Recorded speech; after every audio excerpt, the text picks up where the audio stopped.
मसूरी गोलीकांड की बरसी पर मुख्यमंत्री पुष्कर सिंह धामी ने शहीदों को शहीद स्थल झूला घर पर श्रद्धांजलि अर्पित की। शहीदों को नमन करते हुए उन्होंने कहा कि मसूरी, खटीमा और रामपुर की घटना उत्तराखंड के इतिहास में काले अध्याय के रूप में दर्ज है। अलग राज्य की मांग के लिए मसूरी में 6 राज्य आंदोलनकारियों ने अपना बलिदान दिया था। इस दौरान भाजपा प्रदेश अध्यक्ष महेंद्र भट्ट और मसूरी विधायक कैबिनेट मंत्री गणेश जोशी ने भी शहीदों को श्रद्धांजलि अर्पित की। इससे पहले शहीद स्थल पर सर्वधर्म सभा का आयोजन किया गया।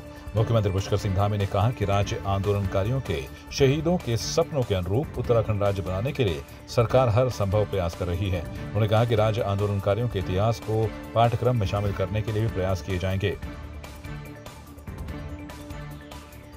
2 सितंबर 1994 के मसूरी के हमारे बलिदानियों को मैं अपनी श्रद्धांजलि अर्पित करता हूं और उनके जो सपने थे उत्तराखंड राज्य को बनाने के लिए कि उत्तराखंड राज्य होगा, उत्तराखंड के अंदर किस प्रकार की व्यवस्थाएं होंगी, किस प्रकार का यहाँ का इंफ्रास्ट्रक्चर होगा, उस सब को बनाने के लिए हम संकल्प लेते हैं कि हमारे राज्य आंदोलनकारियों और बलिदानियों के सपनों के अनुरूप उत्तराखंड राज्य का निर्माण करेंगे, जहाँ युवाओं को रोजगार मिलेगा, हमारी मातृशक्ति को स्वरोजगार के साधन बढ़ेंगे, रोजगार के साधन बढ़ेंगे, उनकी आत्मनिर्भरता बढ़ेगी, उनका सशक्तिकरण होगा।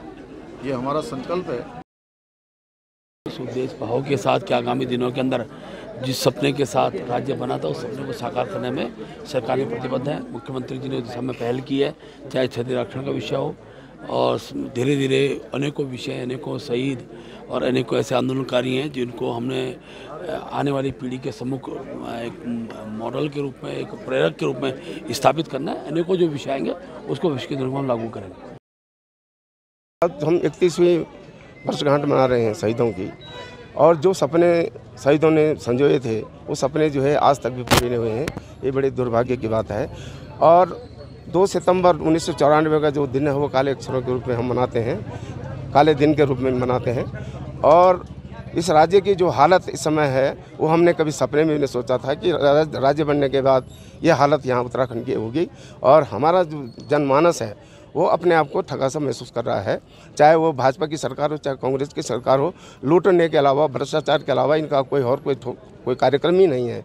और उत्तराखंड के जनता के साथ, समाज के साथ जो है ये सौतेला व्यवहार यहाँ की जनता कर रही है। और सबसे बड़ा जो सवाल है, जो 50 लाख जो आदमी उत्तराखंड से बाहर से जो यहाँ आया है, मेरठ से, हरियाणा से और आपका सहारनपुर से, बिजनौर से, रामनगर से, रामपुर से और मुरादाबाद से जो लोग यहाँ आए हैं, ये राज्य का फ़ायदा यही लोग उठा रहे हैं।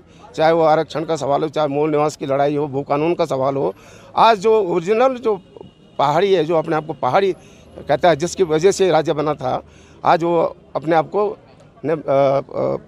बहुत वैसा महसूस कर रहा है, ग्लानि महसूस कर रहा है। ये बड़ा सवाल है। श्री सनातन धर्म मंदिर की ओर से मसूरी में भव्य शोभा यात्रा का आयोजन किया गया, जो कि पिछले लगभग 150 वर्षों से होती आ रही है।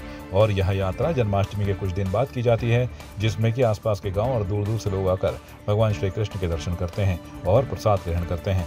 भगवान श्री कृष्ण की डोली में भक्तगण भजन कीर्तन करते हुए मसूरी के श्री सनातन धर्म मंदिर से घंटाघर मॉल रोड होते हुए गांधी चौक तक परिक्रमा करते हुए वापस श्री सनातन धर्म मंदिर में श्री कृष्ण विराजमान होते हैं। यह मान्यता है कि श्री कृष्ण जी की शोभा यात्रा में शामिल होने से मनोकामनाएं पूर्ण होती हैं। श्री सनातन धर्म मंदिर के महामंत्री नीरज अग्रवाल ने कहा कि श्री कृष्ण की शोभा यात्रा का इतिहास 150 वर्ष से भी पुराना है और हर वर्ष इसे धूमधाम के साथ मनाया जाता है। ये आयोजन जन्माष्टमी के आने वाले रविवार को होता है और इसमें माना जाता है कि भक्तवत्सल श्री कृष्ण मसूरी वासियों को दर्शन देने स्वयं मंदिर से बाहर आते हैं। जो भक्त दर्शन करने वर्ष भर मंदिर नहीं आ सकते हैं, भक्तवत्सल श्री कृष्ण जी, इसीलिए श्री कृष्ण को भक्तवत्सल कहा है, वो मसूरी वासियों को दर्शन देने आते हैं। हम मनाते हैं, बहुत ही उल्लास से मनाया जाता है। ये हमारा भव्य होता है, सबसे बड़ा हमारा जो माना जाता है कि जन्माष्टमी का जो ये हमारा भव्य वो निकलता है, हमारी यात्रा निकलती है, भगवान श्री कृष्ण की यात्रा निकलती है। रविवार के मान्य इसलिए है क्योंकि ये हम जो जन्माष्टमी का दिन पड़ता है उसका जो अगला रविवार जो आता है उसे हम इसकी हम यात्रा निकालते हैं, शोभा यात्रा। भगवान श्री कृष्ण की शोभा यात्रा लगभग आजादी से पहले यहाँ जो है शोभा यात्रा चलती है। जब आजादी नहीं हुई थी तब भी जो है भगवान श्री कृष्ण की शोभा यात्रा शुरू हुई थी और निरंतर यह भगवान की कृपा रहेगी तो निरंतर चलती रहेगी। पूरे क्षेत्रवासी हमारे जौनपुर के, देहरादून के सब जो है इसका भरपूर जो है आनंद लेते हैं और भगवान का आशीर्वाद प्राप्त करते हैं। ये विशेष परिस्थिति में किया जाएगा क्योंकि रविवार इसलिए चयनित किया गया संस्था ने क्योंकि सभी रविवार के दिन स्कूलों की भी छुट्टी होती है और जो कर्मचारी लोग होते हैं उन लोगों की भी छुट्टी होती है, इसलिए जो है उसको जो है रविवार के दिन जो है शोभा यात्रा निकाली गई।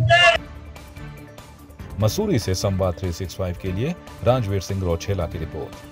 आपकी इस पर क्या राय है, हमें कमेंट कर जरूर बताएं। इसके साथ ही आप हमारे YouTube चैनल को सब्सक्राइब कीजिए। आप हमें Facebook, Instagram, Twitter और कू ऐप पर फॉलो भी कर सकते हैं। और संवाद 365 के साथ एक क्लिक में जुड़ने के लिए डाउनलोड कीजिए संवाद 365 ऐप।